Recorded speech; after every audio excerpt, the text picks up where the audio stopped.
Otep, bienvenue sur la page de Bertie le Kamite, l'imperturbable négro-thérapeute, défenseur des causes justes qui avance malgré les vents contraires. En espérant que cette courte vidéo vous apportera un plus, vie, force, santé, pluie de bénédictions ancestrales. Encore une fois, je suis devant vous pour parler d'une affaire triste venant de mon cher et beau pays, le Cameroun. On a été tellement habitué à la tristesse, tellement habitué que on en parle aujourd'hui comme si c'était devenu normal. Il faut qu'on sorte de ça. Il faut qu'on sorte de cette logique. Encore un cas au Cameroun. Après le cas Vanessa Tchatchou, qui avait perdu son bébé dans un hôpital à Yaoundé. Encore un bébé volé. Rendez ce bébé, remettez le bébé de Aurélie Esther Bell. Que ce bébé soit mort, que ce bébé soit en vie. Mort ou vif, nous voulons cet enfant. Remettez ce bébé. Remettez ce bébé. Trop, c'est trop. On va écouter la sœur dont on a arraché le bébé. Le bébé a disparu après un accouchement douloureux. Sortie de l'hôpital La Kentini où elle a perdu son bébé dans des circonstances troubles. Esther Aurélie Bell n'arrête de pleurer de n'avoir pu tenir son nourrisson entre ses bras. Je suis même dépassée, je ne sais même que je suis. Cette histoire me rend depuis un certain moment, je ne dors pas. Rendue dans cette formation sanitaire le 31 mars dernier en compagnie de son fiancé, sa belle-sœur et sa mère. Esther Aurélie Bell, tombée dans un coma, se réveillera toute déçue de la disparition du bébé qu'elle a porté 8 mois dans son sein et enfanté, comme l'atteste le rapport de l'infirmière dans son carnet médical. Je n'ai pas vu l'enfant. Le problème est qu'elle ne m'a pas montré l'enfant. Je ne sais pas si l'enfant était vivant ou si l'enfant était mort. Ou l'enfant avait fait quel sexe, je ne sais pas. Elle est venue, elle m'a nettoyé. Je reste tranquille. Je lui dis qu'est-ce qui se passe, elle ne répond pas. Qu'est-ce qui se passe, elle ne répond pas. On m'a rien dit. J'ai commencé de pleurer. Sans aucune trace, elle s'interroge où sont passés le placenta et le fruit de ses entrailles. Je dis à maman, oui. On me dit que l'enfant est mort. L'enfant est déchiqueté. Où est le fœtus? Où est le placenta? C'est là où maman me dit, mince. Elle remonte vers la salle d'accouchement. C'est là où on lui dit, mais madame, vous demandez quoi? Le truc est resté ici pendant longtemps, on a posé la question de savoir à qui appartenait le truc. Personne n'a répondu, on a jeté. Le truc. Elle dit carrément que c'est la stagiaire qui a pris l'enfant à aller jeter dans le vidoir. C'est pas possible. Elle a jeté l'enfant dans le vidoir. Qui est le stagiaire qui a jeté l'enfant dans le vidoir? Elle ne parle pas. Perdue dans les spéculations douloureuses d'une mère qui a porté un fœtus sans voir à quoi il ressemble à la naissance. Esther Aurélie Bell n'est pas convaincue des explications des infirmières et de la mise au point du professeur Noël Essomba, le directeur de l'hôpital à Kentini. La jeune dame concernée, arrivée pour menace d'avortement tardif inévitable, a expulsé un fœtus non viable. Avortement tardif. Moi j'ai appris ça aujourd'hui, mais j'étais terrifiée.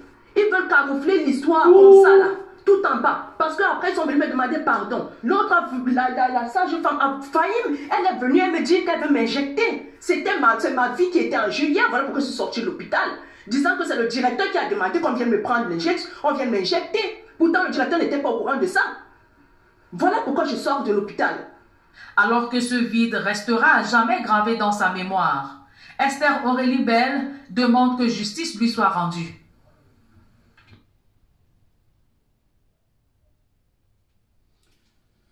Mes frères et sœurs, vous avez très bien écouté. Vous avez très bien écouté. Que c'est triste. Encore un cas comme celui-là dans notre pays. Ça doit pouvoir mobiliser, ça doit pouvoir interpeller chaque Camerounais qui pense que ça ne concerne que les autres. Ce qu'il y a lieu de faire maintenant, première chose à faire, mettez le hashtag. Remettez le bébé de Aurélie Esther Bell. Écrivez le nom de ce monsieur-là, professeur Noël Essomba. de l'hôpital La Quintini, rendez le bébé là, qu'il soit mort ou vif. Voilà la première chose à faire. Rendez viral toutes les vidéos qui en parlent. Partagez ça partout. Il faut qu'on porte cette voix-là. Il faut qu'on partage la souffrance de cette dame. Qu'on partage la souffrance de la femme camerounaise. Celle-là qui souffre. Nous sommes tous issus des familles plus ou moins nombreuses. On sait c'est quoi souffrir pour avoir un seul enfant. Nos mamans ont souvent fait 6, 7, 8. Quel courage. Quel courage. Regardez ce que nos mamans sont capables de faire. Nous sommes dans un continent vide, 31 millions, pratiquement 32 millions de kilomètres carrés. On devrait plutôt encourager, payer même, soutenir ces femmes-là d'accoucher. Parce que le continent est vide. Ce qu'on fait chez nous au Cameroun, c'est pousser ces femmes-là au suicide. C'est voler leurs bébés. C'est laisser ces femmes-là mourir parfois avec le bébé dans le ventre. Comme on a vu le cas de Monique Oumatekel. Les jumeaux sont morts à l'entrée de l'hôpital. On a dû ouvrir le ventre comme ça pour sortir les bébés en essayant de les sauver. Alors que le corps médical est là, formé pour sauver, pour soutenir les Camerounais. Ils sont formés pour soigner, pour protéger. Mais ce sont eux qui créent le désordre. Ce sont ces mêmes gens. Heureusement qu'ils ne sont pas tous pareils. Mais ce sont ces gens-là qui sèment la terreur au sein de nos familles. En volant des bébés, en tuant des gens par des injections. Combien de personnes meurent au Cameroun par an à cause des erreurs médicaux? Ce business qui est installé derrière les hôpitaux. Ces gens qui sont tapis dans l'ombre et qui se servent de nos bébés pour faire on ne sait quoi. Rendez l'enfant là. Remettez le bébé de la pauvre dame. La fille de Tru est sortie de chez elle pour aller donner naissance, aller donner la vie. Regardez ce qui se passe aujourd'hui. Elle est terrifiée. Elle risque même sa vie. À votre avis, pourquoi on voulait l'injecter à tout prix? Alors qu'elle n'en avait certainement pas besoin. L'infirmière lui dit que non, c'est elle qui m'a envoyé. Mais le boss lui-même dit qu'il n'était pas au courant. Mais qu'est-ce qu'il y a derrière comme business? J'invite ici tous ces gens-là qu'on appelle les influenceurs. J'invite tous ces gens-là à faire un post sur leur page. Que ce soit les musiciens, les footballeurs, les célébrités. Peu importe, même le Camerounais lambda. Même derrière un faux profil. Soulevez ce problème. Parlez de ça. On vous a vu être très actif quand il fallait rendre hommage à Madame Cooper. Faites pareil pour cette dame, Aurélie Esther Bell. C'est notre sœur, c'est notre maman, c'est notre grande sœur. C'est notre fille, c'est tout ce que vous voulez. C'est une femme camerounaise. C'est une femme en détresse. Alors, une seule chose à faire. Partagez maximum. Soutenez tous ceux-là. Vous-même sur vos pages, faites un petit truc. Ça n'arrive pas qu'aux autres. Faites attention. Ne tombez pas dans le discours de ceux qui veulent vous faire croire que ça n'arrive qu'aux autres. Ou alors que quand ça arrive aux autres, il faut se taire parce qu'on n'est pas de la même tribu. Vous avez vu, ça frappe tout le monde. J'espère que Elimbi Lobé, qui envoie souvent, qui fait souvent des posts pour dire on cherche 2, 3, 4 secrétaires, je veux uniquement des Sawa. J'espère que Elimbi Lobé est au courant de cette histoire. C'est une fille Sawa. Elle s'appelle Belle. J'espère que Elimbi Lobé va aller devant cet hôpital-là faire du bruit pour que ce problème-là soit réglé. Nous avons l'obligation de faire partie de ceux-là qui vont faire pression pour qu'une enquête soit ouverte et que la vérité soit établie par la suite. C'est notre devoir en tant que citoyens camerounais. Indifféremment de nos appartenances à telle ou telle chapelle politique, appartenance tribale, religieuse, tout ce que vous voulez. Il faut sortir de là pour bâtir ce qu'on appelle une nation.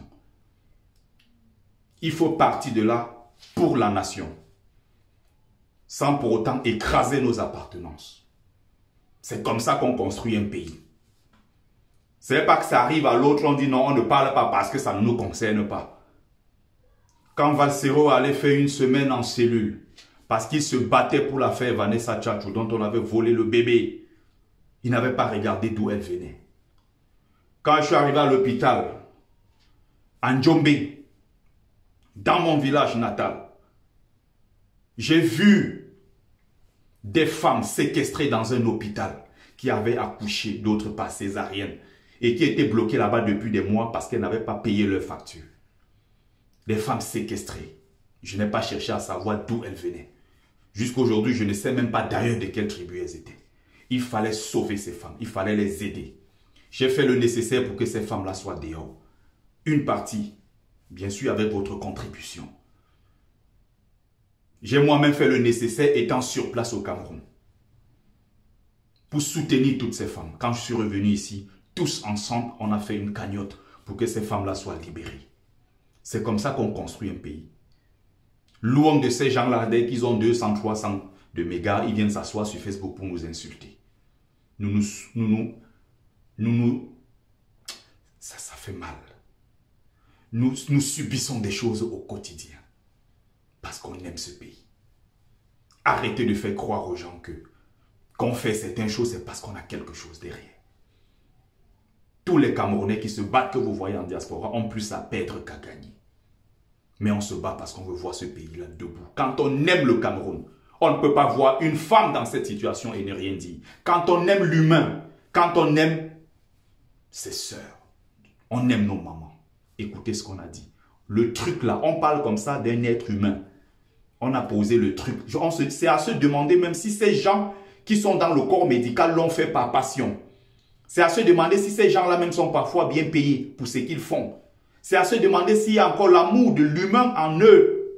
Qu'est-ce qu'ils font dans ce métier? Quand on fait ce genre de métier, c'est d'abord par passion. C'est parce qu'on aime les gens. C'est des services. Si tu n'aimes pas les gens, tu ne peux pas faire ce genre de métier. Toutes ces sages femmes et infirmières qui étaient autour de notre sœur Aurélie Esther Bell doivent être arrêtées immédiatement. Le directeur de l'hôpital doit répondre très rapidement. Où se trouve cet enfant? C'est notre devoir. Nous avons fait pareil pour Martinez Zogo, même s'il était un enfant du sérail, qui insultait le MRC, qui insultait la base, qui insultait tout le monde parce qu'il était sûr qu'il appartenait au socle granitique, à ceux-là qui sont au pouvoir. Et il disait, Paul Biya c'est mon père, Maman Chantou c'est ma mère, je vais au palais quand je veux. Malgré tout ça, quand il a été assassiné, nous nous sommes levés tous pour dire, stop, justice pour Martinez Zogo. Pareil, nous avons crié justice pour Mirabel Lingom, notre sœur. On n'a pas cherché à savoir d'où elle venait. Nous avons crié justice pour le frère Daouda Fandikou qui a été gardé dans un commissariat, emprisonné injustement et dont la femme est morte en donnant encore une fois la vie. Nous avons porté le problème de notre sœur ici, Mirabel Lingom, harcelée par une bande de voyous qui ont fini par tuer cette dame. Nous avons porté le problème ici de notre frère Daouda, enseignant à l'université de Beka, 15 ans à 20 ans de service sans salaire.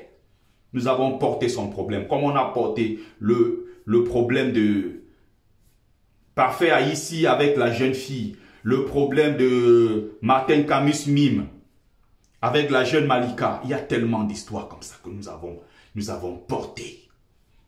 Et cette fois-ci, c'est un cas qui ressemble encore vachement au cas, d'ailleurs c'est le cas de Vanessa Tchanchou. Alors battons-nous jusqu'au bout pour que justice soit rendue. J'interpelle encore ceux-là qui pensent que quand ça concerne les autres, ils vont se taire en espérant que ça n'arrive pas. De toute façon, c'est des gens qui pensent toujours que ça n'arrive qu'aux autres, jusqu'au jour où le malheur toque à leur porte. Ils finissent par se dire, mais les littoraliens qui crient tous les jours qu'on va se lever pour protéger notre sœur Grace Deka parce que c'est notre diva. Grace Deka est déjà riche. Si Grace Deka veut accoucher, elle peut prendre son vol, elle va en Europe. Laissez-la, elle est très riche déjà. Vous avez le devoir et l'obligation d'être concerné par cette affaire parce que c'est la pauvre, c'est la veuve, c'est l'orpheline, c'est notre sœur. On ne s'intéresse pas seulement à ceux qui sont riches. Portez aussi la cause de Aurélie Bell, qui est votre sœur. Vous êtes levé quand c'est la basse Pour aller crier sur la basse, vous savez crier quand c'est les Bamileke, vous savez crier en disant que c'est le MRC, c'est tous ces gens-là qui veulent la guerre au Cameroun. Ok. Voilà donc Bell. Vous voyez, non? Ça a touché Daouda. Ça a touché Amadou. Voilà. Amadou, le professeur qui est mort au nord, là. Ça a touché Bell actuellement, Aurélie Bell. Vous voyez, ça a touché Martinez Zogo. Ça a touché Vanessa Champ. Ça a touché des gens de partout. On a fait le tour hein, des 4 grands groupes ethniques du pays. Pour vous faire comprendre une chose. Ça nous concerne tous. Cette dictature n'épargnera personne. Si vous pensez que c'est parce que vous êtes proche du pouvoir, vous avez la proximité sociologique avec le socle granitique et blabla, quand ce malheur veut vous frapper, quand ces gens du système veulent frapper, ils ne savent pas qui est là. Ils ne trient pas. Donc toi qui te tiens derrière pensant que ça ne va toucher que les autres, voilà que tous ces malheurs-là, ça a frappé notre sœur Monique Oumatekel. On a fait le tour, hein, ça a frappé tout. Dans cette histoire-là, les Bamileke sont concernés. Les Bamoun, les Nordistes, les Sawa, tout ce que vous les doigts là, les Bassa, ceux-mêmes, les Fambeti Boulou, tout le monde est dans la même sauce.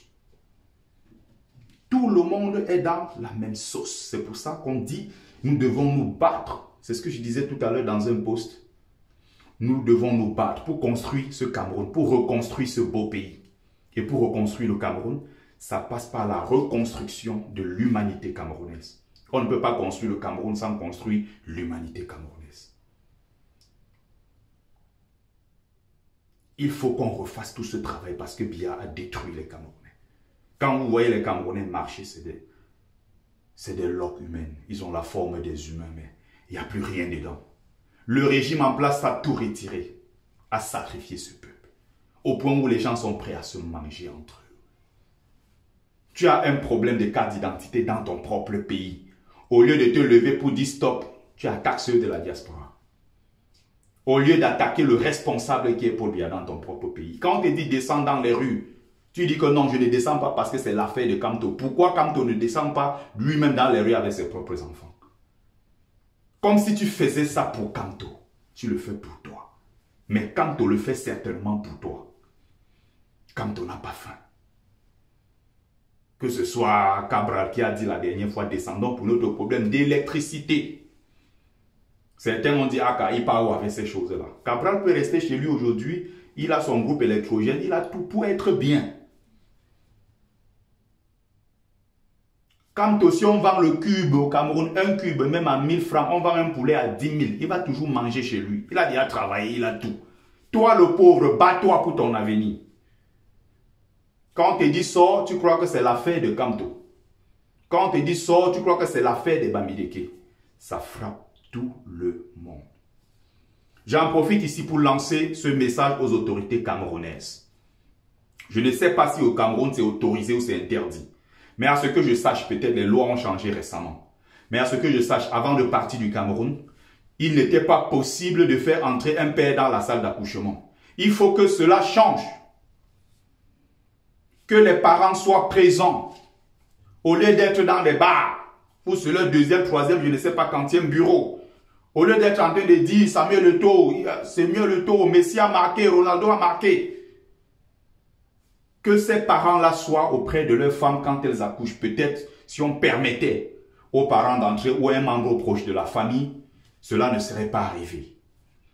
Je lance ce message-là aux autorités. Il faut faire le nécessaire pour que cela ne se reproduise plus. Pour qu'on permette désormais aux hommes ou bien à un membre minimum de la famille d'être présent lors de l'accouchement.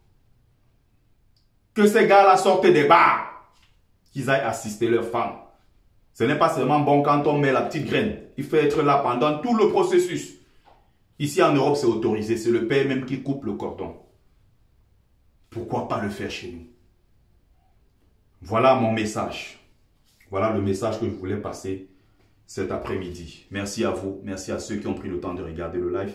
La courte vidéo. J'espère que ça vous a apporté un plus. C'était Bertie Le Kamit, l'imperturbable négro-thérapeute, défenseur des causes justes qui avancent malgré les vents contraires. Partagez massivement. Explosez les compteurs. partagez massivement. Faites en sorte que cela soit arrêté, qu'il soit jugé. Ou alors qu'il rendent le bébé. Et surtout qu'ils disent ce qu'ils voulaient faire avec l'enfant. Que l'enfant soit en vie ou mort, peu importe. On veut voir le placenta, on veut voir le bébé. Merci à vous.